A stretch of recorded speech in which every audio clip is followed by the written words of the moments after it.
Welcome to the Pub Sports Radio NBA closing time show. It is Friday, February the 12th. Ian Cameron with Conor, Mac, and Skee Profit ready to break down this Friday NBA slate. Lots of games on the schedule as we always get on a Friday. So looking forward to breaking these down. We're going to start at the top of the rotation of this, what is a 11 game, I believe, NBA card tonight. It is a monster one. So let's get right to it. We've got the Minnesota Timberwolves taking on the Charlotte Hornets. Charlotte 3.5 point home favorites, 228.5 the total in this game. I'm not coming back to Charlotte now. I'm not coming back to betting on Charlotte anytime soon because every time I've touched them, things have turned to shit. Simple as that. And it happened again. I was worried about that on Wednesday night. I said my timing has stunk with Charlotte this whole season. The times I've jumped in on them have just not worked out. And sure enough, they get completely bombed in the second half by Memphis the other night in that loss against the Grizzlies. And I'm like, well, that's enough of betting Charlotte for the time being. However, I do have a bet on this game, but it's not on the side.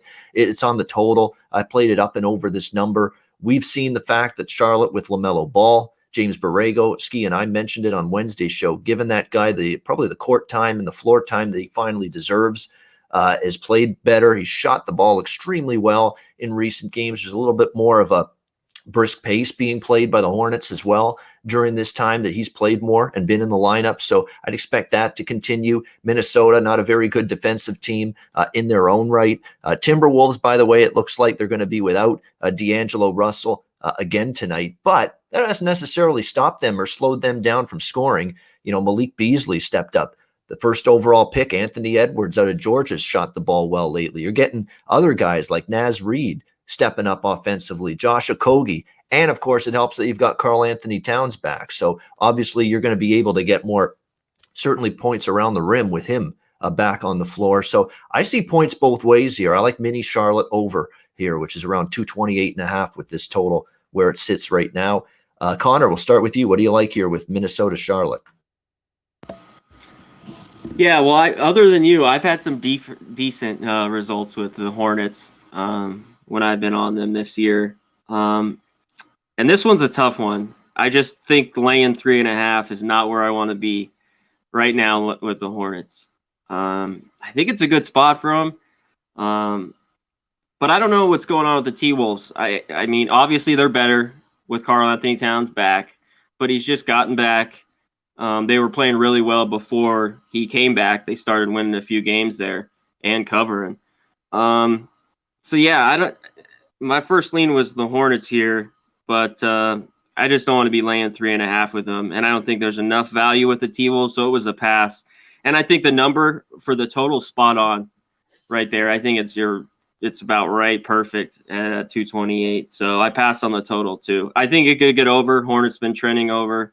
T-Wolves get over too lately, but I had to pass all the way around. Yeah, from a side perspective, I think it's probably a good spot for Charlotte off the no-show against Memphis in the second half. I'd lean to them laying the 3.5, but like I said, I'm not getting involved with Charlotte, at least on them anytime soon. It's just the timing has not been working for me with this team for whatever reason. I think it's a good bounce back spot for them, but I also want to pay some respect to Minnesota because we talked about this earlier in the week. They're starting to cover some point spreads and be more competitive, 6-3-1 for the Minnesota side against the number their last 10 games. So they're starting to cover some numbers, be competitive, and that worries me too about taking Charlotte tonight. Skee, what do you think here? Timberwolves Hornets. I agree with both of you guys, but I agree with first off, I'll say I've been pretty good with the Charlotte games. I know I had laid an egg with the last one, but I agree with what Conor said. That's because I bet him. That's why. I wasn't gonna say anything. No, I'm kidding. I agree with Conor on the side, mostly because I mean Charlotte. I like them in the dog row. I even said that day, dog row, or like when they don't have any rest. That's when I want to look at Charlotte laying points. I'm not really interested. They're 1-3 as a home favorite, although they've been covering the spread at home. So that tells you what it is. They're home dog. And Minnesota, they're 6-0-1 the last 7 against the spread. Hey man, I'm not laying the points. I will be taking the points from Minnesota. And if I'm playing the total, I agree with you, Ian, that we've seen an increase in pace since LaMelo's been getting more minutes, starting, and since they play the 3 guards. And the three guards aren't really going to stop anybody defensively as far as at that small forward position. So I think we'll get a lot of points. I think the pace is going to be there, and we'll get over that total as well. So Minnesota and over is where I'll go. All right, good stuff. Minnesota and over for Skee Profit in that one. On we go. New York versus Washington. Knicks, they don't lay points on the road very often, but they are here. 2.5-point road favorites, 218.5 the total. And that pretty much speaks volumes about the absolute dumpster fire that is the Washington Wizards pretty much right now. I mean, that was just this team just gives up, they could basically they could give up 140 points to opposing teams in their sleep right now at this rate, this Wizards team. I mean, you talk about defense that's just non-existent. I don't think they even care about playing defense. It's not just that they're not good at it. You look at them on the floor, nobody gets back in transition. Nobody contests shooters. You see guys with hands in the face of opposing shooters on the other team when they play Washington? No, you don't. You do not. It's not just a team that isn't good playing defense. It's almost like there's not even an interest, an incentive or a desire to play any kind of defense on this Wizards team.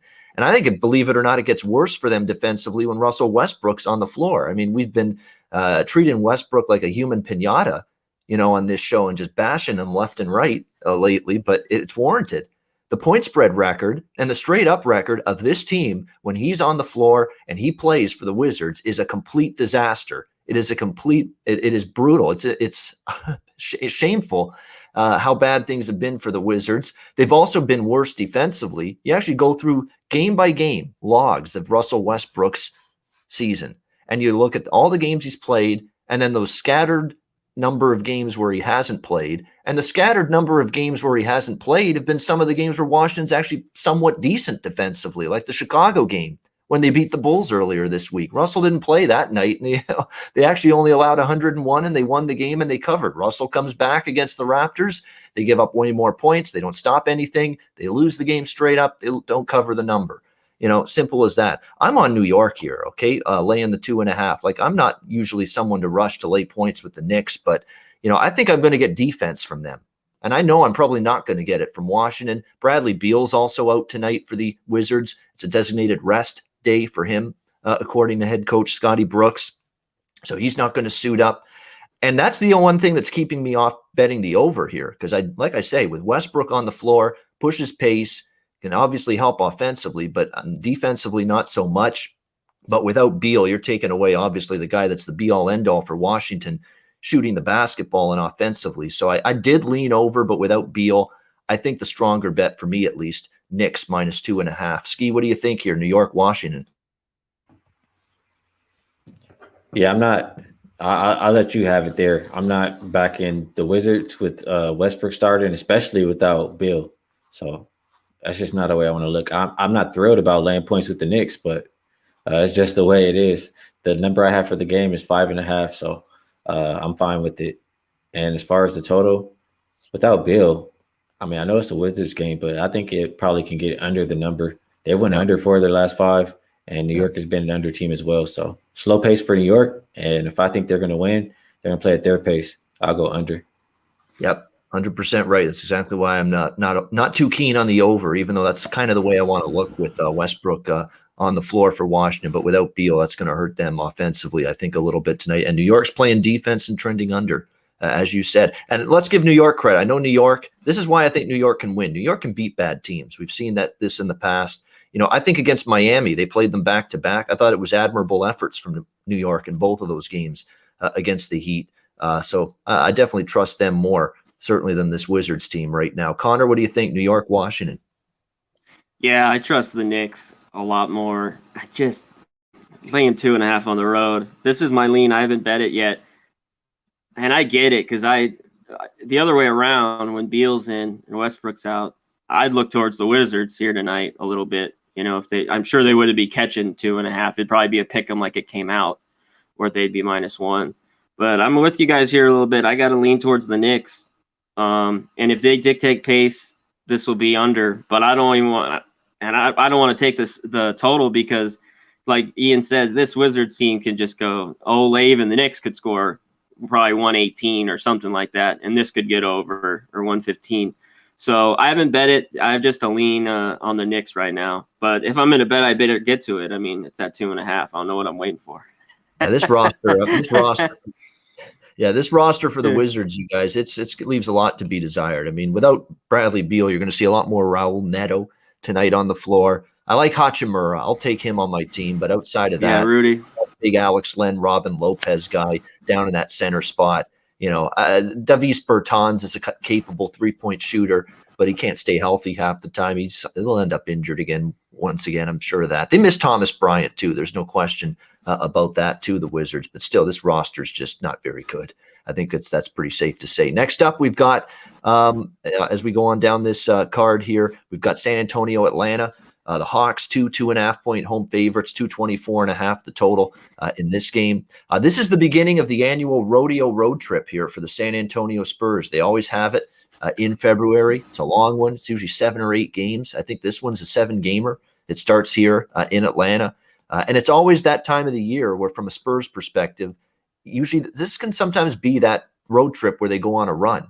They've had some pretty good rodeo road trips, although a lot of those were Manu and Tony Parker and Duncan and all those great San Antonio teams of the past. Can this version of the Spurs have as successful a road trip? But I remember going back in the day, you guys, this team would reel off like a 5-2, 6-2 type road trip during this time with those great Spurs teams.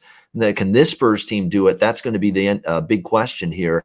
But certainly, I like the quotes coming out of DeMar DeRozan, for example, going into this road trip, saying we're taking this seriously. This is an important road trip for our team. Those were the sentiments echoed by him. Of course, they're coming off the 114-91 setback against Golden State. They won the first meeting before that against Golden State, 105-100. Atlanta's coming off a tough loss against Dallas, 118-117, back and forth game. Atlanta actually led most of the game, led by, I think, double digits in the second half, and couldn't finish the job. Mavericks got hot in the fourth quarter, shooting the ball, and Dallas ends up coming back to win that game, 118-117. Atlanta gets the money, though, which is the important thing in that game, as Skee and I were both on the Hawks in that game on Wednesday night. But now you're laying points with Atlanta. That's always a little bit more of a tricky proposition. And you've got San Antonio. I like the focus that they seem to be having in the first game of a road trip. Sometimes you get the best effort from a lot of teams. I kind of like that spot for teams, the first game of a road trip, handicapping NBA, handicapping NHL hockey as well. Sometimes you get these teams in a really good spot that first game. They have the focus. They want to get off to a winning start, get that road trip going on a positive note. So I'm leaning Spurs here right now at plus 2.5 in this game. No opinion on the total, but I do lean a little to San Antonio. Skee, we'll start with you on this one, Spurs versus Hawks. The Spurs, they play good on the road still, but they just haven't been playing very many road games. So, they played one road game since January 20th. And they are 7-3 straight up on the road. But, like I'm saying, I go more by recent form. And recently, I haven't been liking what I'm seeing. They've only covered 2 of the last 6 games. Offensively, they haven't been good. They're the second worst offensive rated team over that 5-game span, and they haven't been able to rebound the basketball. So I think Atlanta's offense is a lot better, and I definitely think they're going to rebound the basketball. So I think Atlanta wins. But at the same time, I don't like that they're shopping Collins like a couple hours right now, talking to teams before the game. So that kind of makes me feel not as good about it, but that's the only way I would look. I have an angle too, looking at the Hawks off of a road loss, and they're at home versus just not superior teams, like less than 65% win teams. It's going back to last season. They're 9-1 against the spread, 8-2 straight up, and that includes some this season too. So I like the Hawks still. And as far as the total, I got in at 228.5. And it's probably the number half of the game is 223. So it's getting close to where you may not want to play it. That's the only way I would look, though, is under the total. Yeah, it's stunning. They're talking about Collins trade offers. It's insane. You're 11-13. The Eastern Conference is it's watered down right now. Like you got some teams that are barely above, good teams that are barely above 500, like Brooklyn and Toronto and Boston and Milwaukee, and like it's everybody's like mashed together right now in the Eastern Conference, and Atlanta's right there at 11-13. I know they're still below 500 on the season, but you should be thinking, we've got to get this team at least in the playoffs here. We got a capable enough team this year. It's kind of strange to see this kind of discussion going on. You should be thinking about this year's group and how far you can take this group, because again, the Eastern Conference is just a hodgepodge of mediocrity, for the most part right now across the board. So the opportunity is there. The table's set for Atlanta to be in the playoffs. So you want to try to avoid these kind of distractions that this might be bringing on this team right now. Conor, what do you think with San Antonio, Atlanta? Yeah, you guys talked about how you like catching points with Atlanta. We do. They covered against the Mavs. Lately, I don't like even laying this short a number. I don't like this spot. I know Skee just gave that good stat. Atlanta's pretty good coming home. But I lean towards the Spurs. I think they've been playing okay. Atlanta's still dealing with a ton of injuries. I have nothing on the total. I think it's right there. But I lean towards the Spurs catching the 2 in this one. I haven't bet it yet, but that's my initial lean. Yeah, Spurs 7-3 straight up in ATS on the road. Now, again, a lot of those earlier in the season, those road games, they've been home a lot. As of late. But I like this first road game spot here for them. We'll see if they can show. They're talking like they're going to bring it tonight with a nice performance. We'll see if they can on the floor as well. Next up, we've got New Orleans and Dallas. Mavericks, 3-point home favorites, 232.5 the total in this one. And it's been mentioned many times on this show, it's difficult to lay any kind of points with the Dallas Mavericks at this point in time. I know they finally got a win the other night against Atlanta, but still, by the skin of their teeth, down to the wire game. Down to the wire game, they're going to be in tough to lay cover laying 3 points here in this game once again. I'm going to for me, it's New Orleans and over with this Dallas. And Dallas is flying over the total still every game. Dallas, Atlanta the other night, that game got over the total, which I was on as well. I've been on these Mavericks overs a ton during this run. They're still not really putting the hammer down on the defensive end of the basketball court. Far from it. This Dallas Mavericks team, recent games, they've 40 of 88 shooting allowed against the Hawks the other night, 42 of 91 against Minnesota. These are 50% shooting that they're giving up basically every night or close to it. Every single game during this run, they've gone 9-1 they've gone over in 5 straight games. New Orleans, on the other hand, they've also slipped up defensively. Chicago put a 129 spot on them the other night in a 129-116 loss. They've gone over the total in 3 straight games. Their recent games have had 231 against Houston, the 245 that was scored in the Chicago game. So right now for Dallas games, until proven otherwise, we're looking at the opponent, which in this case is New Orleans, and we're looking over the total. So that's what I'm on here. Pelicans and over 232.5 in this one. Conor, we'll go to you to start with this one. New Orleans, Dallas. What do you like? Yeah, with both these teams, especially the Mavs. I mean, how could you not? Even at 232, you got to look over here, I think, until we see anything further. And the Pelicans have been over team. I was on the over, even though they kind of got obliterated in that second half against the Bulls. That went over. You got to look to the Pelicans. So I love the over there, and I got a lean. I haven't betted yet. I think you grab the 3 points with the Pelicans. Until Dallas can start winning by margin and covering, I don't see any reason to bet them here -3. And, yeah, they could cover tonight, but until I see it, I'm going to stay on the other side. Pelicans had that bad stinker the second half with the Bulls. I think they play better here. They've been shooting the ball a lot better, Ball and everyone else, so give me the Pelicans plus the points as well and the over.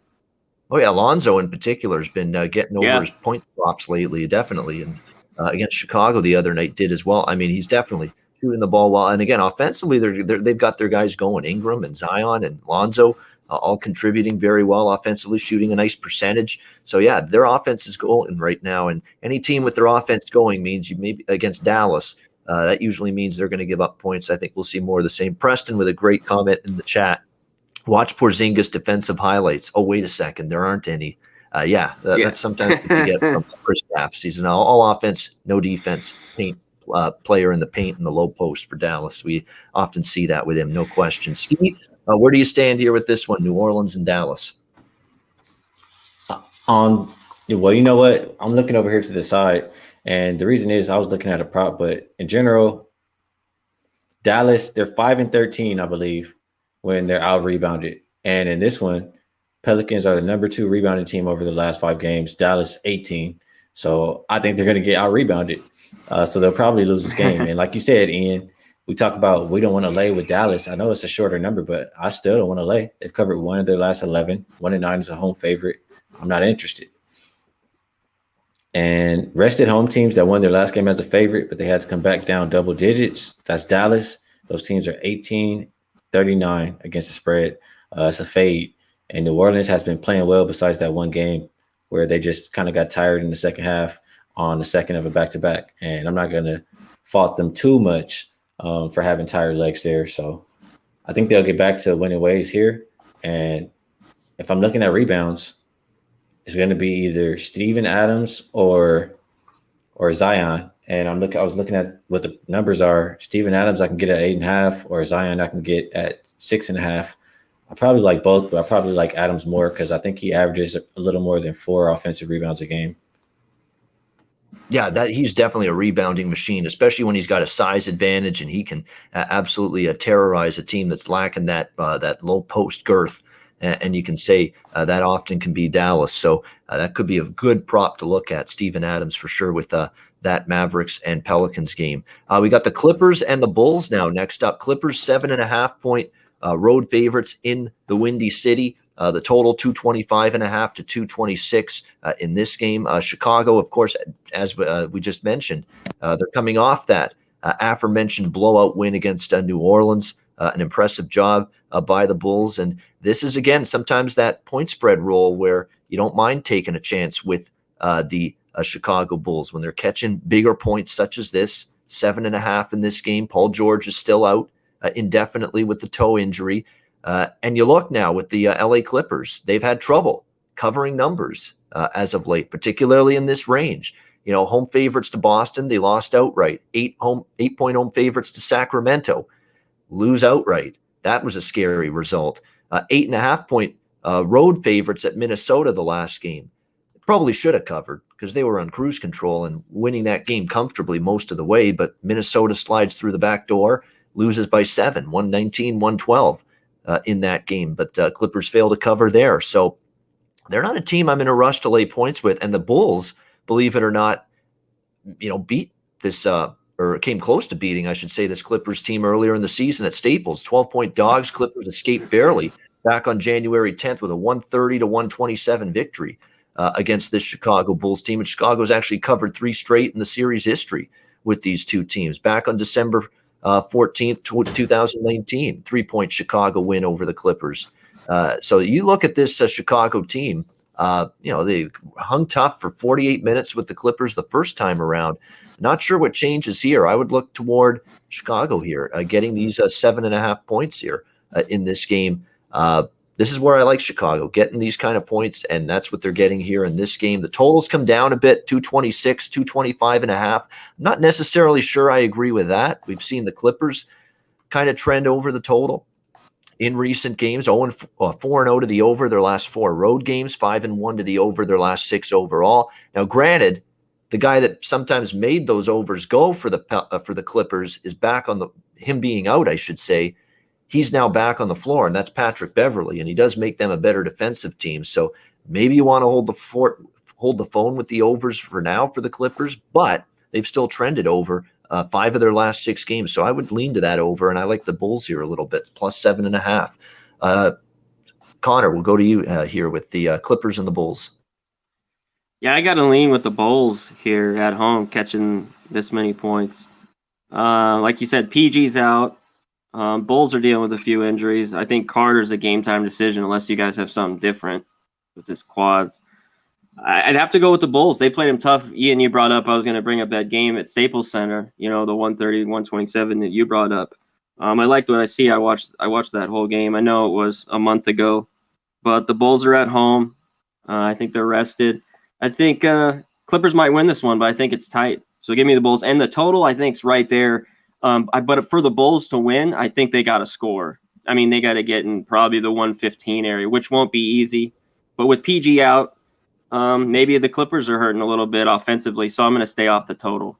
Yeah, total's a little bit tricky in this one. It is, in my opinion. I would only look over, but I'm a little lukewarm on that. From a Bulls injury standpoint, nothing's really changed. Larry Markkinen is still out. Otto Porter is still out long term, and it looks like Wendell Carter Jr. is doubtful. So it doesn't look like Yeah, he'll be doubtful. tonight for Chicago either. Skee, what do you think here? LA, Chicago. Yeah, I saw Nufflesh saying I was reading off his stuff. You're just sharp, Nufflesh. That's all it is. You know what you're talking about. So you know what you're talking about at this game again. You said Clippers miss Paul George. They definitely do, and I'm not interested until he comes back. They're 3-6 straight up without him. Their last 9, and they're 1-8 against the spread. I'm just as simple as that. They've only covered one of their last 5 games. Chicago, I'm not thrilled without the guys that they're missing, but it's the only way that I look in this game. All right, only way Skee would look Chicago here plus the points. On we go now. We've got actually, you know what? We're gonna get to Milwaukee, Utah in a minute. That's actually the next game on the rotation. But there's actually an 8:00 game that is at the same time as the Chicago game. So I want to go in the order of time, and that's Detroit-Boston. So we'll do Detroit-Boston now. Boston 8-point home favorites here, 210.5 the total in this game. Kemba Walker is not going to play for the Celtics. This is a rest situation. He played the first of the back-to-back against the Raptors last night, which made sense. Toronto's the team you want him in there for, not so much Detroit. So it made sense. Brad Stevens opting to rest Kemba Walker tonight in this game. Marcus Smart still out. But that's okay when you got Semi Ojeleye stepping up. What a game for him last night. 24 points, outstanding shooting the basketball for the Celtics, helping them beat the Raptors last night. Of course, Jaylen Brown and Jason Tatum. As long as you got those two guys, you're always going to have a chance to win games and maybe even cover point spreads here if you're the Boston Celtics. You've got the Detroit Pistons, on the other hand, now going on the road, face this Boston team. And that's another thing to keep in mind. This is a back-to-back for the Celtics, but no travel. Both of the games in Boston for them. So it's not that detrimental and rough of a back-to-back spot as it maybe would be otherwise. Detroit played back on Detroit actually also played last night against Indiana, lost 111-95. So they're coming in on the back-to-back as well. Ugly performance there against the Pacers. Before that, they had the upset against Brooklyn, 122-111. Lost to the Lakers in overtime. So they've shown that ability to compete. We'll see how they fare here on the second night of back-to-back games. They're actually 4 straight point spread covers, the Pistons, on the second night of back-to-back games. So it's a tricky game for me here in this one. I think maybe I don't know if I want to rush to lay 8 with Boston here in this spot. Detroit's been very, very erratic. They have been decent in the back-to-back, so maybe the smallest of leans to the Pistons, but you kind of get the gist of where I'm going. Not a game I'm in love with compared to other games on this card tonight. Skee, what do you think here with Detroit and Boston? Yeah, the more I look at this game, I mean, the line, Kemba Walker out, Boston on the back-to-back, Smart out, line just stays at 8 all day. I don't know. It seems like Detroit, I think that means Detroit is to play. But Boston, they're 5-1 as a home favorite. They're 6-1 against the spread. Their last 7 at home. If you like Boston tonight, I think you like them on the first half. They're 7-1 on the first half at home, and they're also good on the second of a back-to-back. They're 3-1. Like you said, Detroit 4-1 on the second of a back-to-back. They've been better at home than on the road, but they've been good in this point spread range. They're 6-2 between +7 and +10, and they covered the spread 2 times this season versus Boston already. So I think the line is kind of telling because it's not moving, and I like Detroit probably more on the full game, but like I said, if you like Boston, probably early. Yeah, Boston early, Detroit late.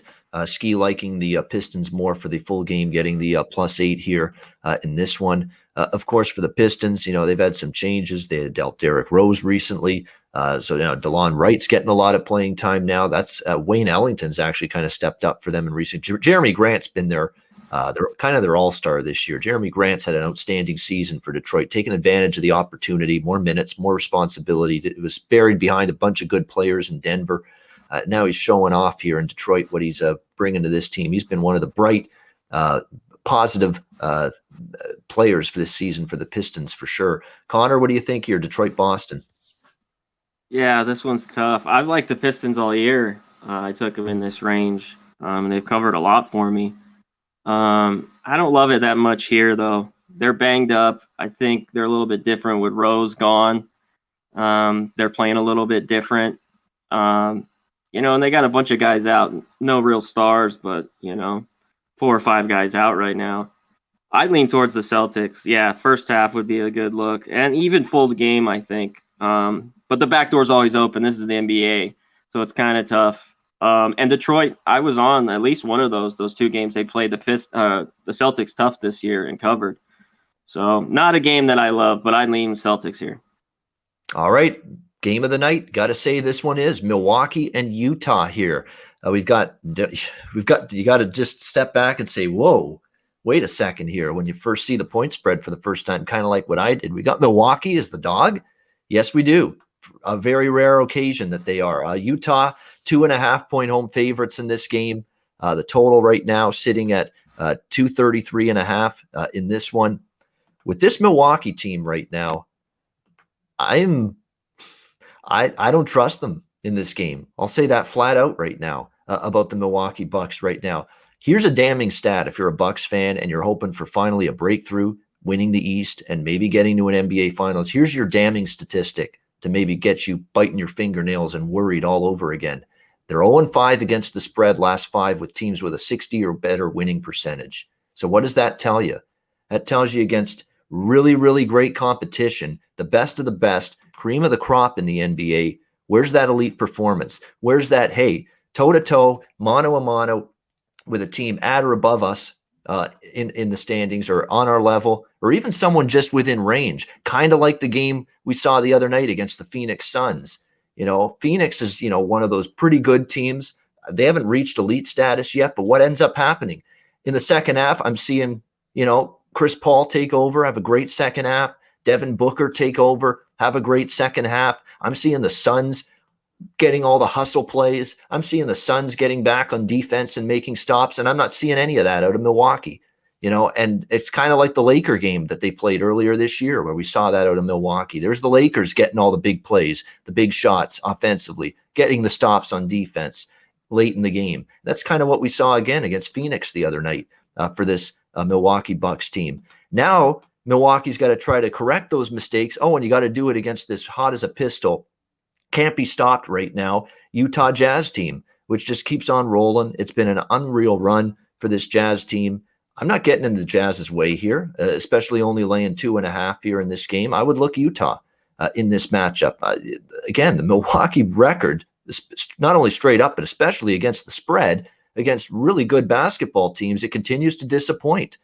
And until I see some significant changes in their results against teams that are right around their level, I'm going to be suspicious of Milwaukee and doubt and not really rush into the betting window to back them in these spotlight featured heavyweight matchups like this.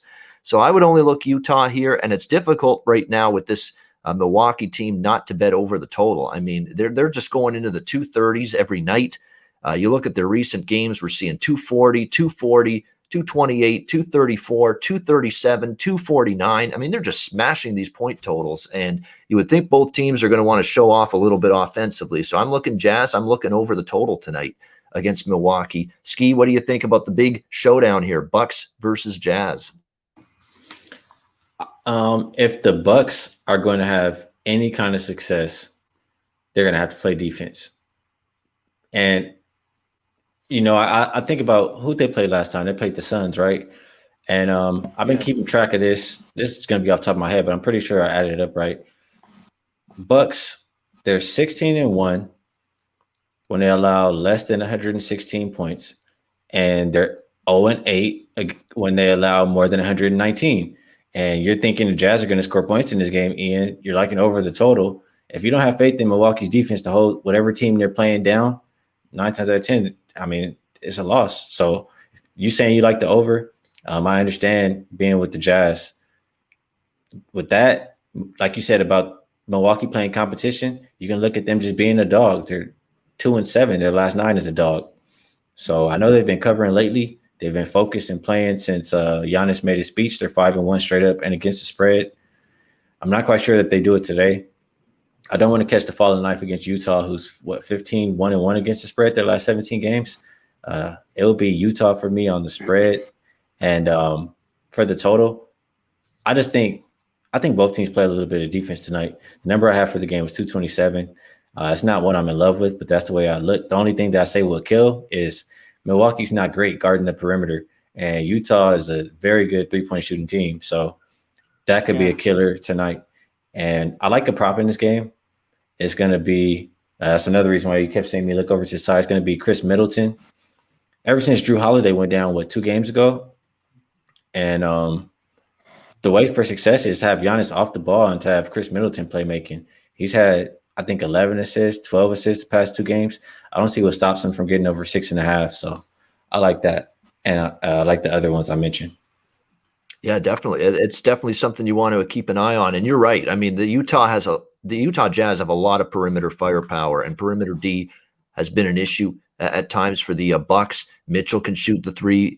Even Clarkson's capable. We know Bogdanovich and Joe Ingles, of course. So there's a lot of 3-point weaponry on that Utah team. Let's see if Milwaukee can contain it tonight. Connor, what do you think? Milwaukee, Utah. Yeah, it's hard. I can't, fight it here with the Jazz. I think I gotta roll with them here. Laying the small points. I took the Jazz last night -1. It's coming a lot. I still at 2.5 like it a bit. I think it can get up and over too. I watched that Suns. I was on the Suns +4.5, and then I took it again at halftime. They're +10.5.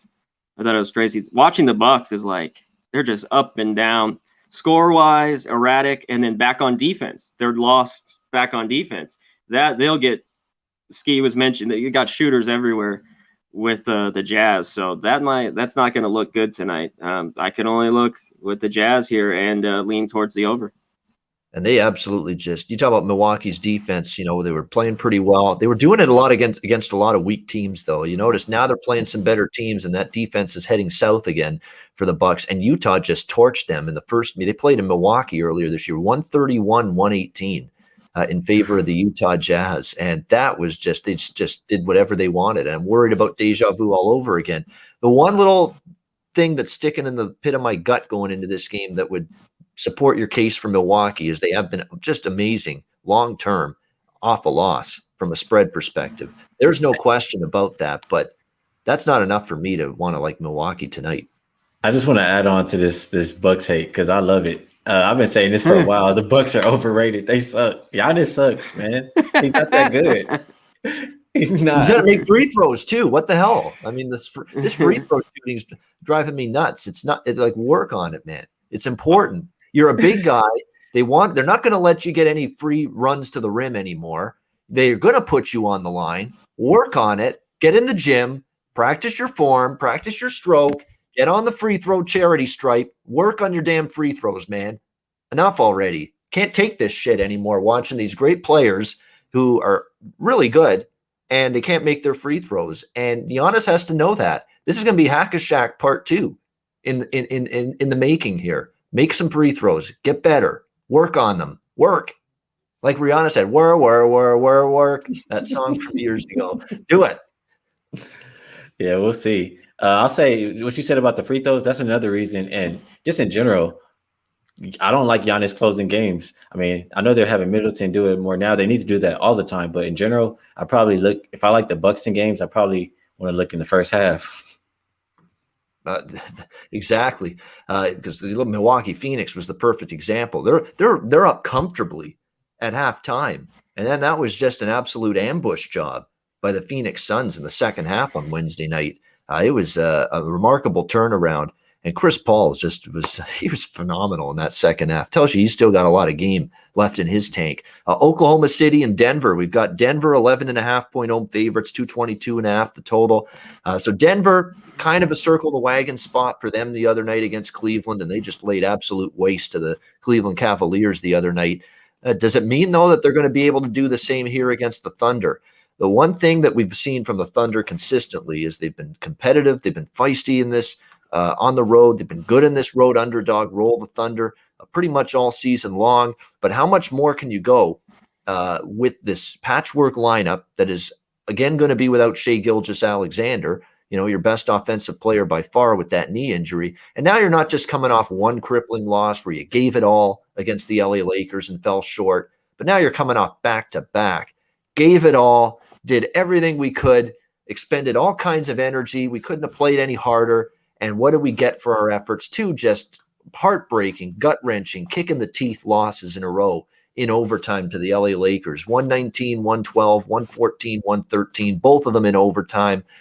That's the thing I truly worry about here for OKC, that they took two big knockout punches from the Lakers and two really tough losses. They gutted it out the Thunder. They had a shot in both games and they fell short. I'm worried that they just, hit a wall tonight. And in Denver now, thin air, high altitude, I worry enough about that where I don't know if I'll be jumping on the Oklahoma City side for another game. I was on them both games against the Lakers, but I worry about that tonight against Denver, who really, basically exerted some frustrations against Cleveland the other night after back-to-back losses against Milwaukee and Sacramento. So that would be the issue I have here. And when I look at this Thunder team, I mean, from a low post perspective, who the hell is going to handle Joker tonight in this game? I have no idea whatsoever. So I'm passing. I don't want to tempt fate. Take my Thunder wins with the Laker games and move on. That's what I'm going to do. Skee, what do you think here? Thunder Nuggets. You said it. OKC's been road warriors. Looking at them with on the road, less than 1 day's rest or 1 day's rest, 37-1 against the spread since the beginning, or not the beginning, but like kind of maybe December-ish of 2019. And this year it's 8-1 or 9-1, and even a couple games when Gilgeous-Alexander sat out, they still covered. So it's tough. The thing I'll say that was interesting to me is they've covered one out of the last 13 games versus Denver. So Denver pretty much owns OKC. Denver hasn't been playing that great lately, 2-4 against the spread the last 6. If I'm playing the side, I'd have to play OKC. I don't feel very good about it without the guys in the lineup, but they've done it already this year. So that's the way I'll lean. Yeah, me too. I lean there. I don't think I'm going to get there, though. And I think Joker's just going to have a huge night. That's the guy you would look at, I think, from a prop standpoint, Nikola Jokic for sure. I think for the Denver Nuggets in this one against the Thunder, not really much containment of him, I think, is going to end up happening in this game. And we'll see if the Thunder can fire back for another third straight strong effort against a pretty good basketball team. But I worry those two Laker losses, just demoralizing to lose the way they did in those two games, and they gave it their all, and you don't even get a win in either of them. So worries me a bit here for the Thunder now. And it's also, I believe, for the Thunder, let me just make sure we get this right here. No, they had a day off at least in between the two Laker games and following the last Laker game. So I thought maybe this would have been the third in 4 nights. It's not. So maybe they'll have a little extra energy because of that, but still a shorthanded team. Conor, what do you think here? Thunder versus Nuggets. Yeah, this is a tough one. I'm a Thunder guy, especially we all three like taking them points on the road. I did it both games, but I had the under in the second one and went to OT. They got to be both games OT losses, got to be tough. And Denver has owned them, like Skee said. I looked it up. I think the second half could pull away. I don't love it, because I don't love laying double digits too much in the NBA, but I'd only look towards the Nuggets. I think they just wear them down. No SGA. Might have worked one game. Lakers were falling asleep, but I lean towards the Nuggets just a little bit, which is hard for me to say. Because when I see 11.5, I think Thunder. But I just think spot-wise, going there to Denver, it's tough. And the second half, they'll kind of get blown out. So I lean the Nuggets here and lay the 11.5. Yeah, I worry about that. Those same things, too, when it comes to the Thunder tonight. Orlando and Sacramento. Sacramento, 8.5-point home favorites, total 223.5 the total. And the fact Sacramento's laying 8.5 points to anybody tells you what you need to know about Orlando's health right now as a basketball team. It is a banged-up group. It is a banged-up squad. Cole Anthony, a game time decision. We know Aaron Gordon is out indefinitely. We know Evan Fournier is also, on that injury list for the Orlando Magic, questionable for this game. And the fact the line's moved up towards Sacramento from 7.5 to 8.5 indicates that maybe Anthony, maybe Fournier won't go. Gordon is definitely out. They've already lost Markelle Fultz for the season. So all of a sudden you're down to MCW, Michael Carter-Williams, Terrence Ross, James Ennis, Gary Clark. And you're going to ask, and he's done his all, Nikola Vucevic, to carry this team on his back. Nikola Vucevic has just been incredible, actually, these last few games. Yeah. Last 5 games, how about 26.6 points per game, 14.6 rebounds per game, double-double, for him, averaging a double-double in his last 5 games to go with 3.6 assists per game. So it's the Nikola Vucevic show right now for the Orlando Magic, and it's pretty much had to be in order to keep them even reasonably competitive. And the injuries are catching up to them when you see them, play a Portland team the other night and can't get the job done. And that was a very, very bad spot for Portland, too, off a long road trip the other night when they played Orlando and still got the job done, won and covered against this Magic team. So it's just asking a lot right now for the Orlando Magic to be competitive. But I'll tell you right now, as much as I'm worried about that, I'm equally worried about asking the Sacramento Kings to lay 8.5 points against anybody. So this is a clear and easy pass, stay out of it game for me. Skee, what's your take here? Magic versus Kings. I think you pretty much nailed it. Orlando has not been good at all. They're 2-6 against the spread their last 8. They're probably worse if you go more past that. But if you like them at all, you like Vucevic, that's who you play on. It's going to be points or rebounds. Take your pick. Yep. And tonight, Sacramento, they're not a great rebounding team, so I might look towards his rebounds. And the way Sacramento's been winning and covering is because they finally improved on the defensive end. So I understand that the line is inflated, so I'm just going to pass, like you said, Ian. And as far as the total, I think that it can get up and over the total. I know Sacramento's defense has improved, but both teams playing at a decent pace. Sacramento very fast lately over the last 5 games, and Magic haven't been good on defense. So I think they can get over the total if I have to pick a play for this game. All right, I lean to the over for a Skee. By the way, I forgot to mention this. I kind of lean under in the Denver game. I forgot to throw that out there. I know Denver can score at will, but I think the pace might slow. I think the Thunder might struggle to score tonight. That total, I think, is 223, 222.5. So I do lean with Thunder Nuggets under the total in that one. Conor, what do you think here between Orlando, Sacramento? Yeah, you guys kind of nailed it. The Magic are just all those guys down. Fultz for the year, Gordon. Just tough day-to-day, Cole Anthony. It's Kings or nothing here. And I just have a tough time laying 8.5 with them. That's just not a team I enjoy doing with at all. They're young, they're good, but and the market's showing it. I'd only play the Kings tonight, but I'm going to pass. It's just too many. You saw the Magic have a lot of fight last night, Yep. But on a back-to-back, this is tough. But you gotta pay the premium, lay 8.5 right now with the Kings. So I think it's spot on the line. I think the Kings can get it done. We got a full slate here of games. It's just not one of my top looks. But I'd go with the Kings here and lay the 8.5. And I'd look a little bit, like Skee said, towards the over. I think it could get up and over that number, 222. But I just didn't love that either. All right, next up, we've got let's see, as we go on down the card, Memphis Grizzlies, LA Lakers. The Lakers 7-point home favorites, 219.5 the total in this game. And for the Lakers, I don't know what's going on. It's screw around, slough off, take a little first half nap, and then we wake up and get it rolling. That's basically been the wash, rinse, repeat mindset of the Lakers the last few games. That's exactly how their games have played out. Detroit, fall asleep for a half, wake up second half, force overtime, win the game. Both games against Oklahoma City, terrible first half, wake up in the second half, force overtime, find a way to win the game, escape by the skin of your teeth. But escaping by the skin of your teeth isn't going to get you point spread covers right now, not when you're laying 7 points. They're 0-3 against the spread in those overtime games, Detroit and the 2 against Oklahoma City. So that's the problem. You need 48 minutes of basketball. That's why the Lakers are so damn good and why they're defending champs and why they're going to be probably a chance to repeat. It's because all they need to do is play 10 good minutes, 12 good minutes, 20 good minutes in a basketball game, especially against a mediocre team. And that's going to be enough to win the game for them, period, because of, the talent they've got, the depth they have on this team. But it's not good for you trying to be 7-point favorites or 12-point favorites like they were against the Thunder, or 11-point favorites like they were against or 14-point favorites against the Pistons.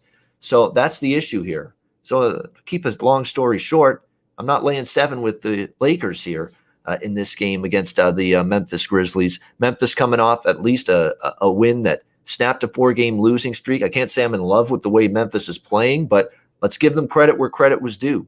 They had a good second half against Charlotte and just buried them in the second half, 130-114. It was a great performance from them. they've actually trended over the total significantly. 6-1 to the over their last 7 games. And all of a sudden, we've seen the Lakers, on this homestand here, especially the last 3, all going over the total. So for me, it's dog. For me, it's over. I'm betting this game. Skee, what do you think? Memphis and the Lakers. I agree with you. And I mean, like you said, the Lakers I talk about it every time we talk about a Laker game. I feel like they take pride in winning on the road, and that correlates with defense. And at home, they're more lackadaisical. They know that they can just come back and win the games. They don't care if they cover a number. All they care about is getting the win. And there's no fans there. There's no celebrities. There's nobody there watching the game, hyping them up. No Jack? No Jack? No Rihanna, no nothing. So they rather go into other people's arena and own them there. So I think it's the same deal tonight. You get that same effort from the Lakers, and they've went over 8-4 at home. Without Anthony Davis too, I don't think he's going to play. I talked about it a few days ago. He better not play, and he sat out the last game. I think maybe 2 games now. Maybe it was 1, but I think he's not going to play again today. And looking when he's out of the lineup back to January of 2020, the over is 10-2. Average total was 222.3. It went over by 9.5 points per game. And that's the lack of defense for the Lakers. I mean, he's a big part of what the Lakers do defensively. I know the guards are great on defense. They guard the perimeter really well, but the inside, it's going to be open. And Memphis is the second in the league in points in the paint. That's where they're going to feast at. They're not a great shooting team. They want to get inside and score. So without Anthony Davis in the lineup, I know he's questionable right now, but I don't believe he's going to play. Memphis hasn't been a covering machine lately, but they've been great on the road. They're 4-2 as a road dog. I like the over, and I like Memphis, and I'll give you one more little stat on it. Teams I like to fade, rested home teams. That one is a favorite that had to come back to do so, down double digits. That's the Lakers, 18, 39, and 1 against the spread, and the over usually hits in those games as well, 38 and 18. So I like Memphis. I like over. Yeah, you talk about points and rebounds prop. I think you mentioned it just now in another game. I'm looking at Jonas Valanciunas tonight for the Memphis Grizzlies, JV. This game's got him, piling up the points and pulling down rebounds written all over it. You look at JV's recent games for Memphis, 15 rebounds on Wednesday. Prior to, he's kind of took a step back offensively in that game, but prior to that, he had 23 points or more in 3 of his last 4 games. So you're looking at a good chance probably for him for 20s and points. 14, 15 rebounds. I think looking at, over points and rebounds, Jonas Valanciunas tonight for the Memphis Grizzlies without AD in there makes a lot of sense. LeBron looks like he's going to play, questionable for AD, but, the doctors that we kind of criticized, more on doctors the other day on the show, Skee and I, they came to they used their noodle on Wednesday night and said he's not going to play. I probably would be willing to say he's not going to play tonight as well. Conor, what do you think? Grizzlies, Lakers? Yeah, as he said, without AD, and he should sit out. He's huge around the rim, blocking shots. I mean, he's a real difference around the rim. So I'd lean over. Even the OKC, they have a hard time scoring, and Memphis can at time. But both those games were just going to be under, but they went to OT, and they got over. I think this one actually gets up and over. It doesn't need OT. But I think the Lakers, especially first halves. Look to Memphis first half. Lakers kind of fool around, it's kind of wake up, and then LeBron, gets the troops, third, fourth, and Lakers don't care what they win by, as long as they get the W. So yeah, I'm with you guys. I'm leaning over, and the points here, taking the 7 with Memphis. All right, final game on this Friday card, Cleveland and Portland. We've got the Blazers 3.5-point home favorites, 221 the total. Portland did play last night, a thriller, pulling out a win against Philadelphia. Impressive stuff from the Portland Trailblazers. I was on the over. It was my only bet on the Thursday NBA slate last night. So it's nice. It's nice to know that I can show some discipline, show some, pull the reins back a bit. Only bet 1 game and it won. So maybe I should do that more often rather than the 8 or 9 bets like I'm likely to have on a card like this. But nevertheless, Portland, a nice win for them last night. Tough scheduling spot only because it's back-to-back. And there was a down-to-the-wire, intense game. Can we trust Cleveland, though? I mean, Cleveland's one of those teams that sometimes they're capable of stepping up, especially in the road dog role, but they got run over by Denver in this role the other night. I'm still waiting for that moment where Cleveland's going to show me more consistency. I don't know. Maybe I've got a stronger opinion on this team than other people, but it's been a bit of a disappointing last couple of weeks for the Cavaliers, even though they finally have most of their team healthy now, other than Kevin Love's been out all year and Larry Nance is still out. But, other than that, they've got Drummond and Allen in the front court. They finally got their backcourt of Colin Sexton and Darius Garland on the floor, and yet they just haven't put things together. I think it's a good situation and a scheduling edge for Cleveland here tonight, but I'm on the fence about whether I'm going to back them. I lean Cavs plus 3.5, but I don't know. It's not in a rush to back Cleveland. Let's put it that way, but I'd lean that way. What do you think, Skee? Cleveland, Portland? Yep, I'm in line with you. Cleveland's on my hell no list. They burned me for the last time, the last game. So I know they're talking like they're going to fix it, but they're 3-8 as a road dog. They're 5-10 versus greater than 55% win teams. And I had to double check and make sure the Blazers were that, and they are. And they're 0-8 against the spread their last 8 games. There's no way I'm putting my money on it. I know the Portland just played kind of a taxing game last night, and that's why I can't really get to the window of Portland. I don't love betting for Portland to win by margin. They're 3-6 as a home favorite. They're 1-2 on the second of a back-to-back. So I'll probably just pass this game. And I'll pass. Yeah, nothing wrong with that whatsoever. It's like I say, it's very, very difficult. Even though it's a situation that lines up fairly nicely for Cleveland tonight, the evidence hasn't been there that we really want to trust them. Conor, what do you think here? Cavs, Blazers? Yep, it's just lines up the huge game, that huge win last night by Portland. Just a total letdown spot. The Cavs have shown no life. Like you guys are talking about, nothing. In any other situation, I wish the Cavs. It's tough playing this bad, only getting 3.5. That's why I'm off it. I want a few more points, and I'm not getting it. I lean Cavs. It's just tough to do it. It was a stay off here, and I'd lean under a little bit. Cavs defense has been okay at times, but Portland doesn't play any defense, and how will they be after a back-to-back playing tonight? Because it's really low here at 222. So I got to pass all the way around. You're muted. Muted.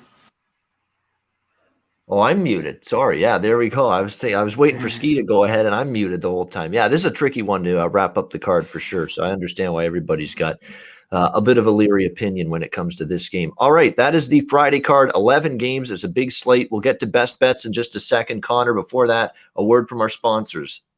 Oh, yeah, go to mybookie.ag. You don't need extra book. You got to have multiple ones to get the best lines, to get the numbers. Go to mybookie.ag at promo code PUBSports. Get 50% off your debit or credit. Get 100% off your Bitcoin. Use the Bitcoin. Transfer that over. You put 1,000, you get 1,000, or at least a minimum. You put 100, you get 100. So go to mybookie.ag at promo code PUBSports, and go to Manscaped. Get 20% off your order.